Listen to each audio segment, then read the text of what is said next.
আজকে আমি mixed pasta বানাবো। জানি না কেউ কখনো কিভাবে মিক্সড করে সবকিছু খেয়েছেন কিনা। আর আমি তো সব রান্না আমার মনের মতো করে করি, সেটা যেমনই হোক না কেন। এখানে আমি মাংসে মশলা মাখিয়ে মাংসগুলো ভেজে নিচ্ছি। এর ভিতরে আমি একটু অল্প পরিমাণে আলু দিব। আরেকদিকে আমি পাস্তাও দিয়েছি এবং কি নুডলসও দিয়েছি, তাই তো এটার নাম মিক্সড। মাংস আর আলুটা ভালো মতো ভাজা ভাজা হয়ে আসলে এখানে আমি ডিম দিয়ে ভেজে নেব ভালো মতো করে।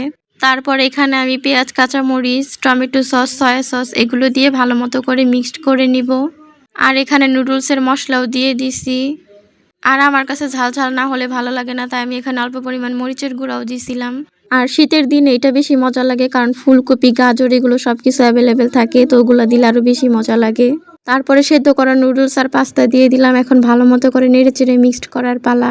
আর আমি তো আমার মতো করে রেসিপি শেয়ার করলাম, কেমন হলো অবশ্যই কমেন্ট করে জানাবেন। আর একবার হলেও ট্রাই করে দেখবেন। তবে সবজি ছিল না বলে সবজি দিতে পারিনি, তবে এভাবেও মজা লাগে। একবার হলেও ট্রাই করবেন। আল্লাহ হাফেজ।